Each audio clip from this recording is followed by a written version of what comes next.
soccer in the United States did not rise overnight. Its journey has been slow, complicated and filled with moments where the sport seemed ready for a breakthrough only to struggle again. But beneath all those ups and downs, there was always a quiet, determined belief that one day the sport would finally settle into American culture with real strength. To understand how Major League Soccer and the national teams reached their current place, you have to go back to a time when soccer was barely seen as a serious sport in the country. During the early 20th century, soccer existed mostly in scattered immigrant communities. Cities like St. Louis, New York, Fall River, and Philadelphia had strong local clubs built around European workers who brought the sport with them. Matches were played in local parks and on small grounds, attracting enough passion to keep the sport alive but never enough attention to compete with baseball or American football. The country had the enthusiasm, but it didn't yet have a system. There were no unified leagues, limited youth development and very little media interest. Still, those early generations planted the roots that would later help the sport grow. By the time the United States appeared in the early FIFA World Cups, the sport was still young, but the national team pulled off surprising results. Their famous victory over England in 1950, which remains one of the biggest shocks in World Cup history, hinted at a potential that most Americans didn't even know existed. After that moment, though, the momentum faded. The sport struggled to keep a professional structure, and for decades soccer drifted in and out of relevance. Kids played it for fun, but few dreamed of becoming professional players because there was almost nowhere to go with the sport. Everything changed in the 1960s and 70s when the North American Soccer League began pulling global attention toward the United States. The league brought international stars, the biggest B. As the 21st century moved forward, the growing soccer culture in the United States started blending into everyday life. Cities that once had no connection to the sport suddenly had supporters groups, local youth clubs linked to MLS academies and communities excited about the global game in a way the country had never seen. What made this growth unique was that it came from both the top and the bottom. Professional teams pushed the sport forward with better facilities, coaching and structure, while kids and families created a grassroots movement that fed new talent and passion into the system every year. One of the most important shifts came when soccer-specific stadiums began to replace oversized football venues. In the early years of MLS, many teams played in huge stadiums built for the NFL, which made matches feel empty even when tens of thousands attended. When the league started building stadiums designed for soccer, everything changed.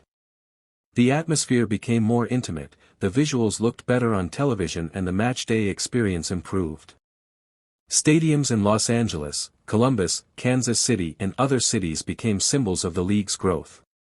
Supporters groups filled the stands with noise, chants and traditions, giving American soccer a style all its own. Another shift came from the rise of homegrown player development. As academies matured, clubs began producing players who could compete internationally. The idea that American talent couldn't match global standards slowly faded. Instead of relying on aging foreign stars to carry the league, MLS clubs started to trust their own youth. Players like Tyler Adams, Weston McKennie, Ricardo Pepi, and Alphonso Davies emerged from this new system.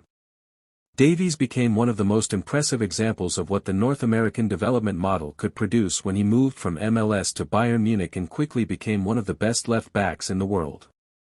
During this period, the men's national team exp. As the sport entered a new phase in the late 2010s and early 2020s, the entire soccer landscape in the United States began to feel different. The confidence that once seemed out of reach now felt natural. Fans who grew up watching the sport were old enough to bring their kids to matches. Soccer was no longer just the game of immigrants or youth clubs. It belonged to the country in a new way. People wore MLS jerseys in airports and on college campuses. Debates about the national team became common, and major cities treated their clubs as central parts of local identity. One of the biggest factors behind this shift was the improvement in coaching and infrastructure. Decades earlier, soccer coaches in the U.S. often lacked proper training or global experience. But as the sport grew, the country invested heavily in coaching education. Former players became coaches, international coaches joined American clubs, and new ideas flowed into academies at every level. Kids learned better techniques at younger ages, and development pathways became clearer. Clubs created environments where young players trained with strict standards, strong discipline, and a focus on long-term growth. This transformed the quality of talent coming through the system. At the same time, supporters across the country created a match-day experience unlike anything in American sports. Supporter groups in cities like Seattle, Atlanta, Portland, Los Angeles, Austin, and Cincinnati brought color, noise, and creativity to every match. They made soccer feel alive. They built traditions, wrote chants, and filled stadiums with energy.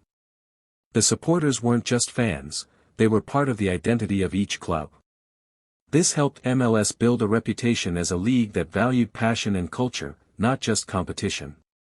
For many supporters, their local club became a symbol of community pride. International tournaments also played a key role in shaping soccer's journey in the country. When the U.S. hosted the Copa América. As the sport continued to settle deeper into American culture, the expectations placed on the U.S. national teams became more intense. Fans no longer wanted simple progress. They wanted results. They wanted the men's team to consistently reach the knockout stages of the World Cup, compete with the best nations, and show a level of technical and tactical maturity that matched the talent developing across the country.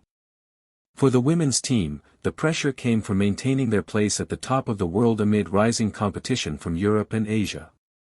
The world was catching up, and staying ahead required constant adaptation, innovation, and leadership. Major League Soccer, meanwhile, pushed into a period of accelerated growth. Expansion brought new clubs, but it also brought new identities. St. Louis embraced its deep soccer history and built a club that connected to generations of local fans. Inter Miami arrived with big ambitions, drawing interest from around the world, especially after signing global icons who carried a unique mix of star power and influence. The spread of clubs across the country made it clear that soccer was no longer limited to traditional markets. Cities that once had no connection to the sport suddenly had thriving fan bases and competitive teams. One of the most striking changes came from the way players and coaches approached the game. Instead of relying on athleticism alone, American teams increasingly focused on tactics, technical ability, and creativity.